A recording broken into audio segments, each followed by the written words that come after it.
Namaste to all. I am Rakesh Kalia and I welcome all distinguished school leaders to today's webinar, which is titled Staying Relevant in the Post-COVID World, School's Perspective. Viewers, today's worthy panelists are all with decades of experience in managing school affairs. We have with us today Dr. Bela Ghai, Director and Principal of SCRS Yamunanagar, Mrs. Neera Mudgal, Principal GD Goenka International School Sonipat, Shri Apur Devgan, Principal Dashmesh Public School Kotkapura, and Madam Poonam Sood, Principal DPS Sangrur. Well, we all understand that COVID-19 has thrown challenges to the humanity and has impacted the entire spectrum of businesses and occupations across the world. You know, education is certainly not an exception. The ability to embrace uncertainty has become critical. And we also have to learn to navigate an evolving landscape by building resilience, by sort of springing back. This will help us bounce back from personal and professional setbacks as well. So we are here today to explore and tap opportunities triggered by the current pandemic. Let's explore the current topic and come up with some innovative solutions. Having said that, let's jump on the very first question, and that goes to Dr. Bela Ghai. Ma'am, as we all know, due to sudden imposition of lockdown 1, operations of all sort of businesses came to a grinding halt, right? So what challenges did your school face while emergency transitioning to online mode of teaching during lockdown 1? Ji ma'am. First of all, wishing everybody a very vibrant evening. I would like to present the situation in general.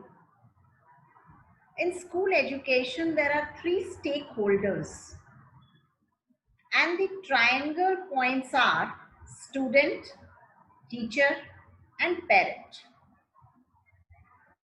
Regarding the first stakeholder, that is the student, I don't think it will be an exaggeration if I comment that student is the most receptive, happy with gadgets, fearlessly experimenting with the gadget because society and parents permitted something which was restricted. An overnight change from rejection to permission on account of using smartphones and laptops. Of course, no doubt, 100% accessibility to gadgets and connectivity is still a limitation, is still a challenge. The second stakeholder of this triangle is the teaching community. They accepted the switch over from physical teaching to online teaching because of the fear of survival. After 7 months, work from home concept is becoming acceptable. They are happy with flexible working hours now, I think. The third stakeholder, the triangle point 3, is the parent community. No doubt that there is a genuine reason that to provide an expensive mobile gadget to each sibling separately in the family is a financial burden. But still, parents have made things difficult. Many of them have made online teaching an excuse to not pay fees. And by now they understand the value of online teaching, but they don't want to accept it. In a nutshell, with few negatives, online teaching is probably the best and the only solution in present times. And in our school, I feel things are progressing and moving well in this direction of acceptability. Wonderful, ma'am. That's a wonderful thought. Yes, sir. Next, ma'am, please. Your thoughts on this, ma'am. Neera, ma'am. Ma'am, your voice is not coming. You have to switch on your mic. Yes. Yes, it will. My greetings to everyone, each and everyone. And I agree with Ghai ma'am totally. What she has said is 100% true. Yes, lockdown one was difficult for us to start implementing things. See, you have to understand one thing very clearly. At that time, March end, a old session ending and a new session about to begin.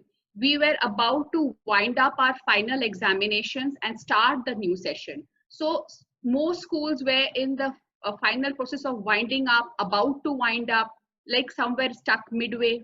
So that was in anyhow we managed things and it was done. Now comes when the new session begins, we have a major role in which we have to give book sets to the children.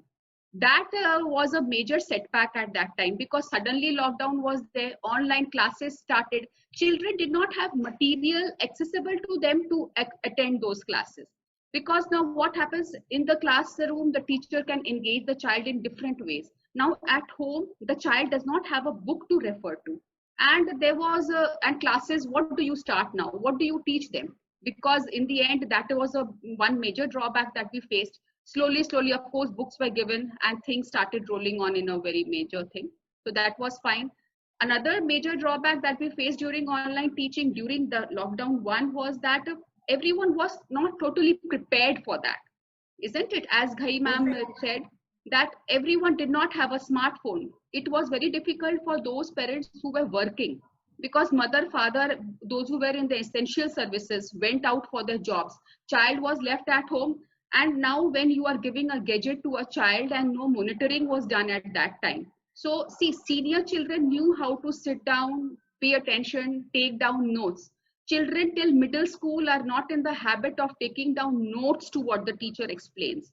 So for them, listening to the teacher, taking down notes, books were not there during lockdown phase one. So it was like something that still we were working on, and we faced these difficulties. But now parents are aware that yes, this is going to be there and it is going to stay long. And for how long, we don't know. So that is why at that particular time, getting them settled with the how to take notes, how to focus on the lesson, how to be there on screen, because they cannot see what is happening. Sometimes the network is not there with the teacher, sometimes network is not there with the child, and even if network was there, this became a very good excuse also for most of them not to attend classes. Ma'am, my network does not work. So how can you authenticate that? There is nothing to say that yes or no. You just agree to it. Same thing goes with the teacher also, that you cannot authenticate anything. But slowly, when everyone understood that yes, this is the part and it has to be done like this only, network started working properly. Parents are also looking for options. But at that time, these were the major turmoils we had. Correctly said, ma'am. Gadget crunch and network issues, they are the new excuses to bunk classes for students. Yes. So you very correctly pointed out that the session was in transition, and these were the challenges which we faced initially. Yes, ma'am. Poonam, ma'am, what is your take on this, ma'am? See, according to me, COVID-19 came as a surprise package of uncertainty. Everyone was confused. What is going to happen next? And how long the lockdown is going to carry on?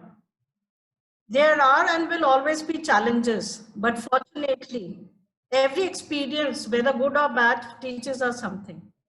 And we come out stronger. I hope everyone agrees with it. Very correct. Albert Einstein said, life is like riding a bicycle. To keep your balance, you must keep moving. So everyone had to face the challenges and we had to overcome. The need of the hour was to engage the students.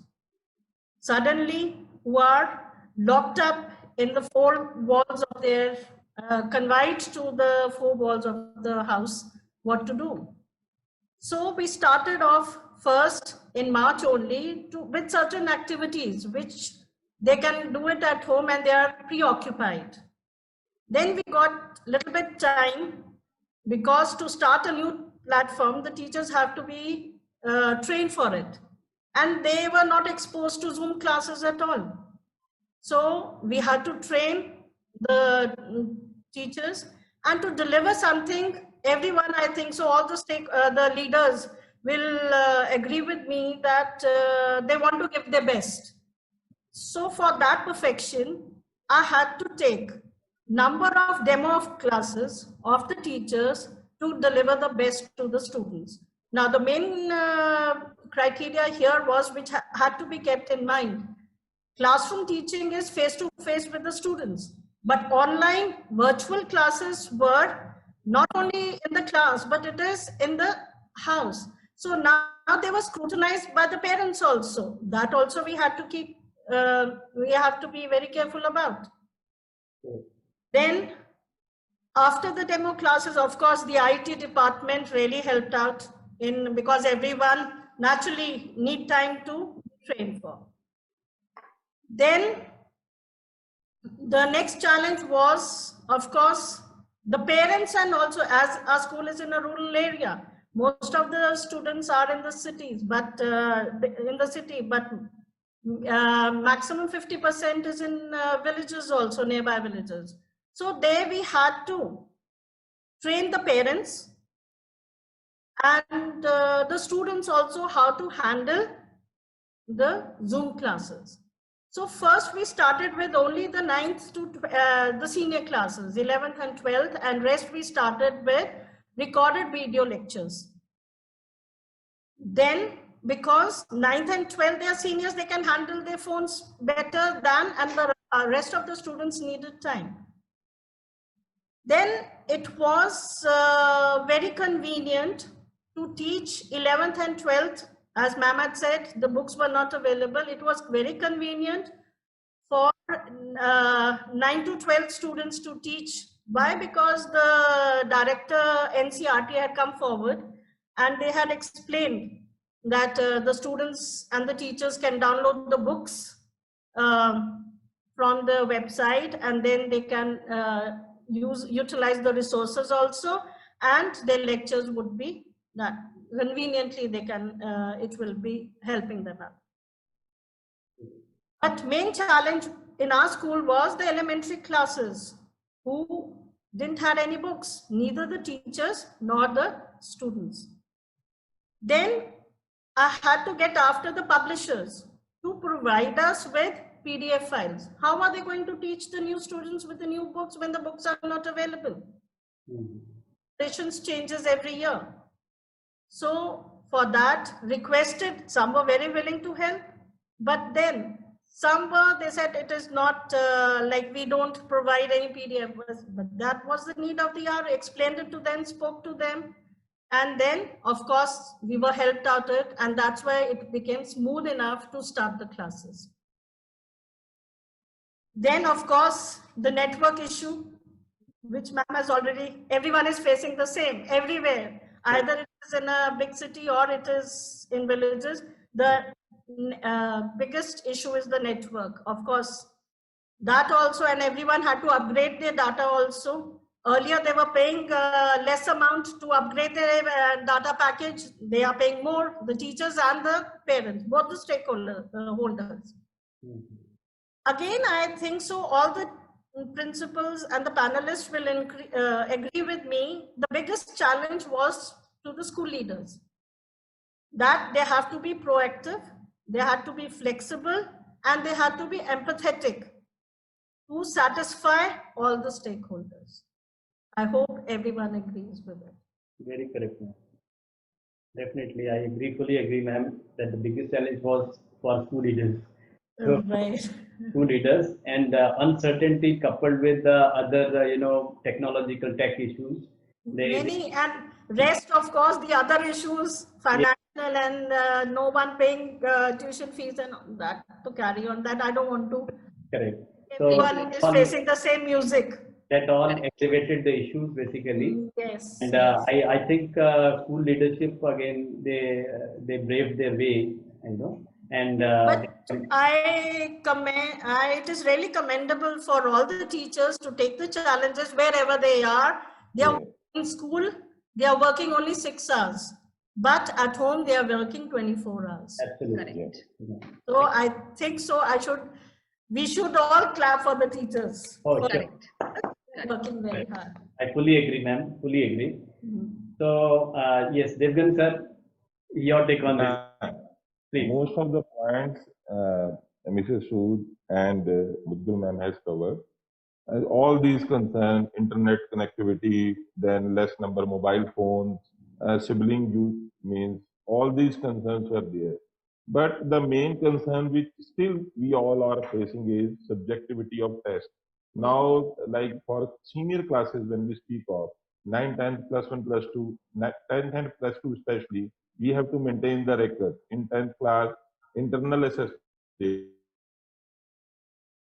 to have very reliable sources. So when we think of these online classes, howsoever we try, but that subjectivity is not there. And that is coming, this subjectivity of examination is coming as a serious concern. Means like to maintain the record, I mean, if my recent principals must have gone through half yearly exam for that also. Now, as the government has asked to call the students to school, so I believe that means first thing we should do is to see the students that how much they have learned till date, where they have serious concerns, especially with 10th and plus 2 board classes. Most of the teachers in the schools like ours, teachers are experienced, so they know that what concerns students are facing and whatsoever syllabus is covered, there they need to work. So, like in the beginning only, we said that all of us are facing same challenges. Like teachers are trying their best, working for 24 hours, but still fees concern is there. Then parents, they have lame excuses like online classes are not that much effective. But recently we did survey and we came up with wonderful means. We got 95% parents were satisfied with the online class, and hats off to teachers, the way they are working. Yes, especially senior teachers. They're the teachers who are 50 plus. It was very difficult for them to learn how to use Zoom classes. Still, they have come up as real heroes. And we must salute, like Ben said, we should clap for them. They are the real heroes, like Dr. Yeah, we should give them Corona warriors names. Yes, we should call them. And they deserve it, I should say. The way they are working, the way they have proved that means earlier they were teachers, now they have become students and they have proved that as a student how good they were by learning so fast. Really to go online and to teach in such effective way, it was not that much easy. But they learned it, they did, and now even parents are satisfied. Now they are recognizing, they are realizing the potential of online classes. So, thank you. Very correct, sir.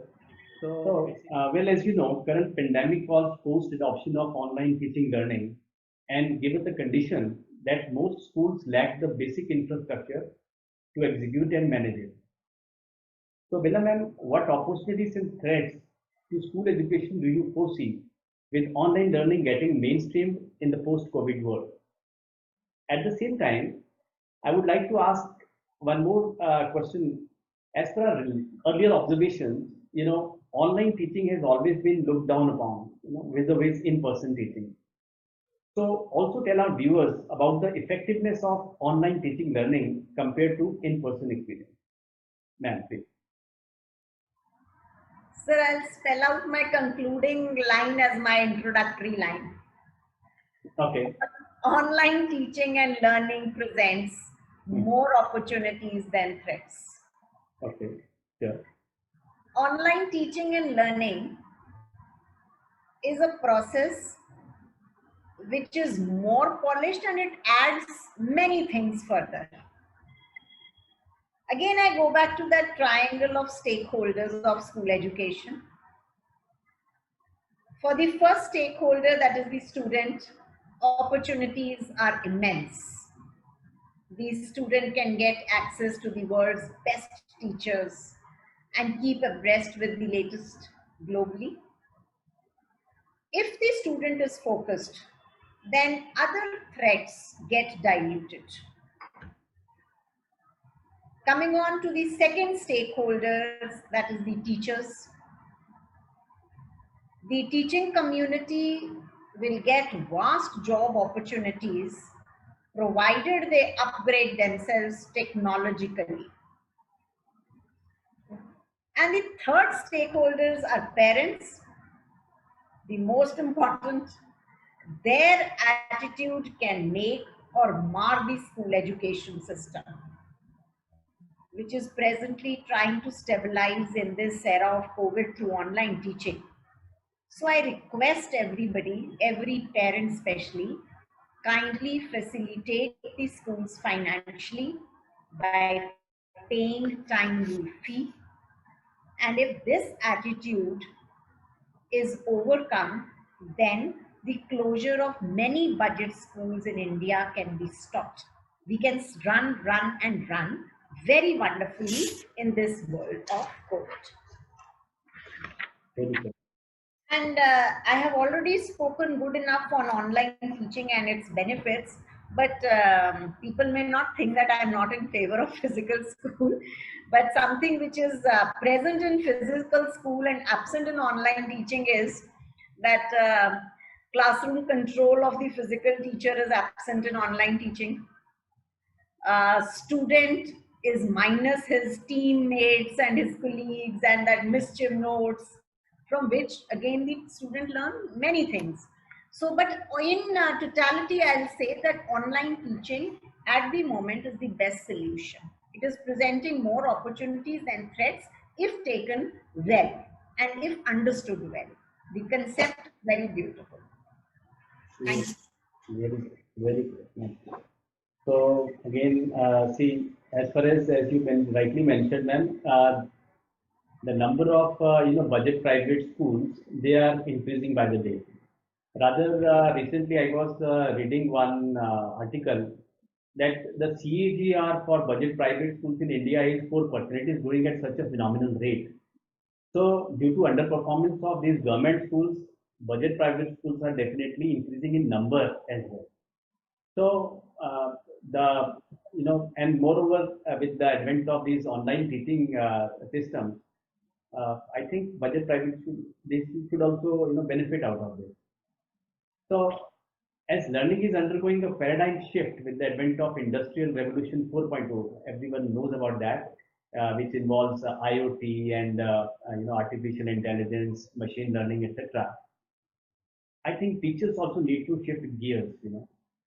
For individuals, upskilling at any stage in one's career is an opportunity to stay relevant in this time of continuous disruption. The disruption is taking place continuously now. So, Neera ma'am, do you think school faculty requires reskilling and upskilling in order to stay relevant with the growing educational needs of students? Of course, very much. They need to upscale and they need to go with the times. Because see, when the teacher is teaching in the classroom, she has eyes on all the 35 students in her classroom. She is very much aware what the person on the last bench is doing and what the person in the first bench is doing. But presently, what happens on online classes, their cameras are all switched off. Because now we have made it mandatory that for getting attendance, you first need to switch on your camera, show your face, who you are, so that then you can switch it off. Now what is happening? The camera is switched off. The teacher is teaching. She does not know that the child behind the camera is lying on the bed or having his breakfast or roaming about in the house, and his thing is that the initials are visible. So that part, of course, the teacher needs to upgrade, but she needs the support of technology. And this technology somewhere has to be provided to her free of cost, because she's already going under the strain of getting her data upgraded and Wi-Fi upgraded. Everyone is behind her, buy a laptop, because till now they had smartphones. But now if there is one laptop at home, maybe the husbands take to work and the teacher does not have it. But she also cannot suddenly jump into improving her technology, because she has to be supported financially. Again, the parent angle comes into play, that until and unless the parent does not support us, it becomes very difficult, because the whole chain is disturbed then. So she needs to be given free support by technology. She needs to be given free way of training, how to go about things, how she can better her teaching procedure. Another thing that is that when she's there in the classroom, she identifies those students, that this is a student that learns by this method, this is a student that I need to give some extra work. She can identify the different needs of the student.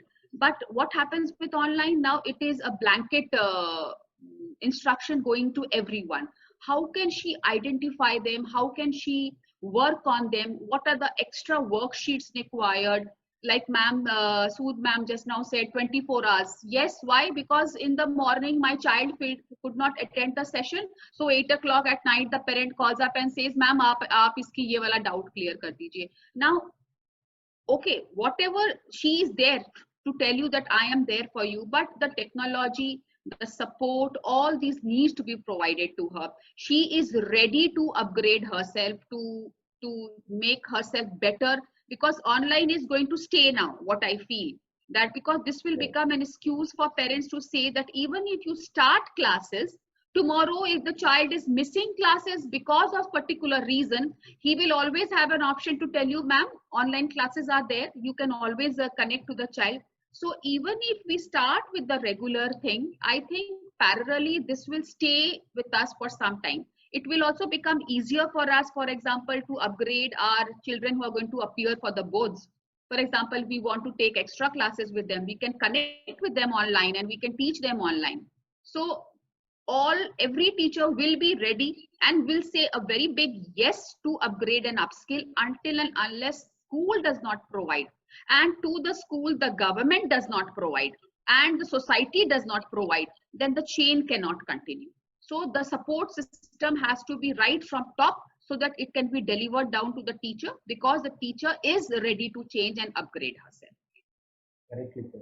Correctly said.